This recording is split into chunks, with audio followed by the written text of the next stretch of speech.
gut-churning black magic, invading space tentacle monsters, and general practitioners of the mystical arts. I'm Jetpackpaul, welcome to your Doctor Strange one-shot.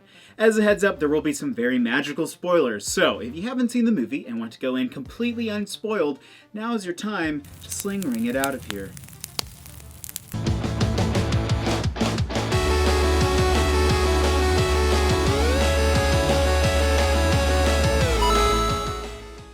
With 2016's Doctor Strange, Marvel introduced one of the trippiest and most powerful comic book characters to their cinematic universe. This mightily kicked the door wide open, ushering in a world full of magic and mystical possibilities. This is actually very similar to Doctor Strange's role in the comics universe. Created in 1963 by artist Steve Ditko and Marvel movie cameo favorite Stan Lee, Stephen Strange made his first appearance in Strange Tales number 110 as Doctor Strange, Master of Black Magic. Strange Tales was mostly a horror anthology with stories featuring various monsters and aliens, but with the Doctor's introduction, Marvel began laying out a magical foundation for the future of the comics universe. In Strange Tales issue number 114, we got Strange's origin story. Not only does the 2016 movie follow his beginnings closely, it even does its best to capture the psychedelic art style of Steve Ditko. I loved the movie. I think it was a perfect way for them to introduce magic into the MCU. I enjoyed that they stuck so close to the source material. Most of the differences were in the characters, so let's explore the movie and the comics to see how they compare. Stephen Strange is really very close to his comic book character. He's brilliant, arrogant, gets hurt in a car wreck, goes to Comartage. He's very skeptical of magic initially, but over time, he becomes this master practitioner. In the comics, Stephen is often concerned about the cost of the magic he uses. The Good Doctor typically uses what is referred to as white magic. However, if a threat proves to be too difficult, sometimes Doctor Strange chooses to use black magic, which is usually very powerful, but it's conjured from evil sources. Incidentally, casting black magic can corrupt your soul, much like when I choose to eat a Taco Bell fourth meal. So Strange has to discern when the cost is worth it. In the case of the fourth meal, it's never worth it. In the 1987 run of Strange Tales, Stephen uses a lot of dark magic, and due to some tricks and illusions, he even gets a bit of innocent blood on his hands. This causes the Eye of Agamotto, which only works with souls that are good and pure, to stop working in his possession.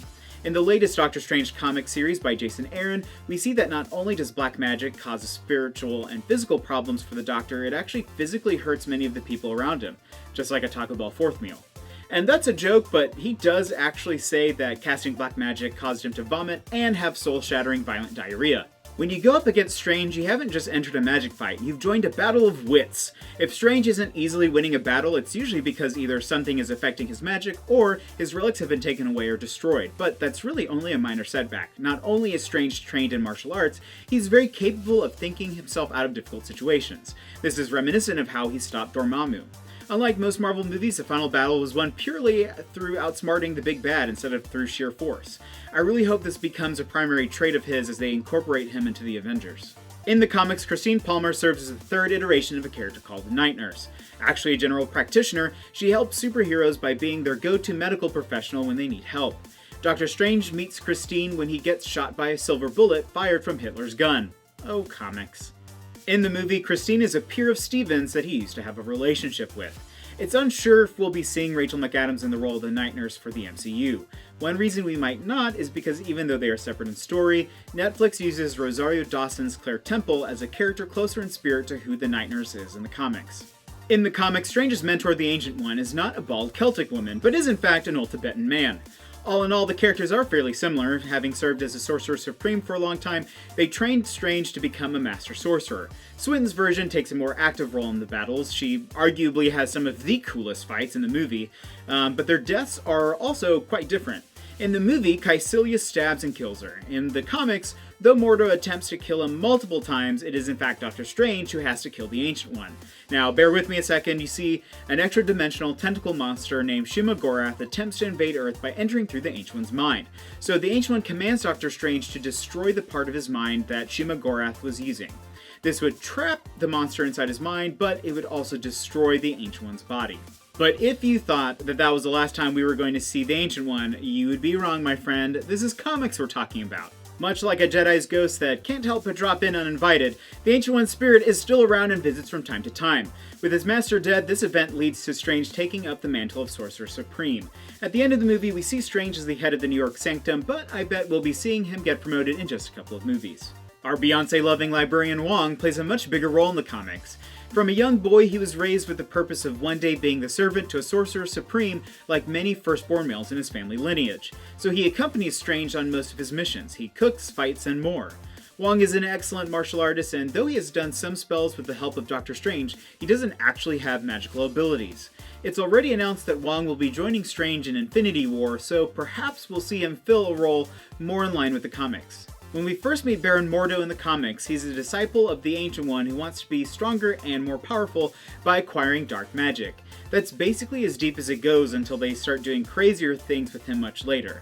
I like how in the movie he has a much stronger motivation than just, I want more power. He's deeply hurt by his master's use of dark magic, and he sees himself as the one who needs to fix the corruption by getting rid of any other sorcerers. As Strange's nemesis, Mordo will use any manner of dark magic he can get to fight him. In fact, from his earliest appearance, Mordo teamed up with Dormammu. I could almost see this team up happening if he needs extra help to take down Strange in the future. Our movie's main antagonist, Silius, is unrecognizable from his comic counterpart. In the comics, Silius is barely important enough to mention. He's a disciple of Baron Mordo who usually spies or delivers messages for him. From watching the movie, we can see that his character has been changed completely. However, there's actually quite a bit more to him than even we see on the big screen.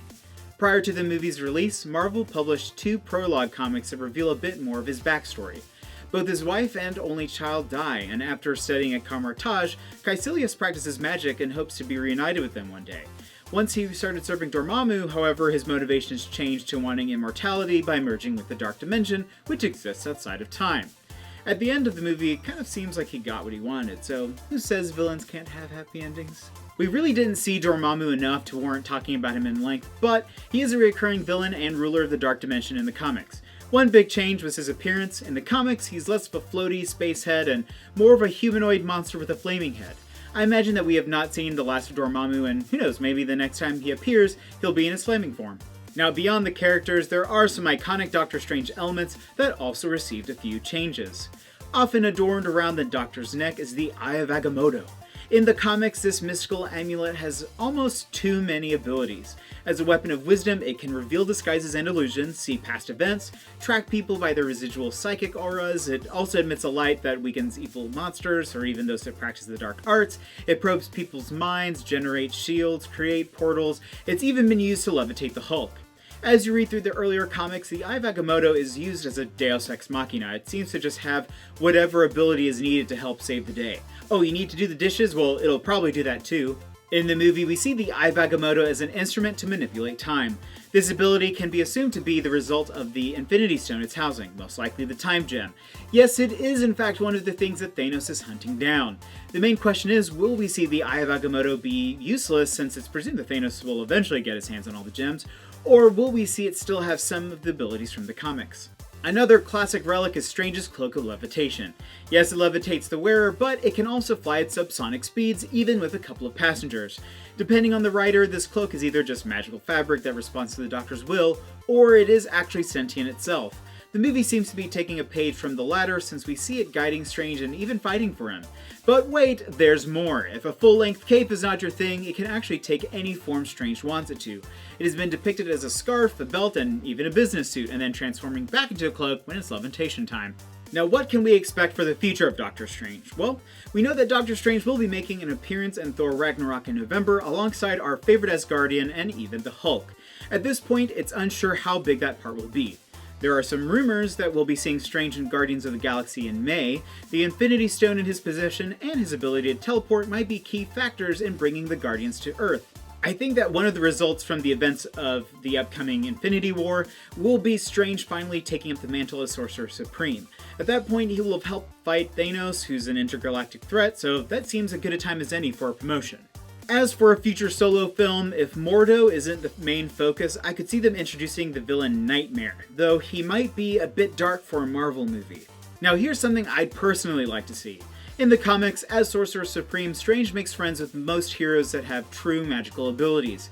This includes X-Men characters like Colossus' sister Illyana and Scarlet Witch. Though it's first assumed that the Scarlet Witch's abilities are just from her mutant genes or her retconned, experimented origins, it's revealed that she actually is wielding magic. I would love for them to bring that into the MCU and have her train under Doctor Strange. Scarlet Witch is a major player in the comics, and I would love to see them use her more and more. Now, if you're interested in reading some Doctor Strange, I have 2 recommendations. My favorite pick would be Brian K. Vaughan's The Oath, which is from 2006. It's a 5-issue miniseries that will give you a good idea of who Doctor Strange is, and on top of that, it's a story with a lot of heart in it as well. Another good second option would be the current Doctor Strange run by Jason Aaron. It's probably a harder story to jump into, but it reveals a lot about the cost of magic, and there's a good portion of it where we see Strange having to do some magic-free problem solving. It also has Scarlet Witch wielding a magical shotgun against robots, so what's not to enjoy? If you haven't seen the movie, you can actually pick it up at the end of February. There's also this, which is The Art of Doctor Strange. I've mentioned this before, but I love concept art.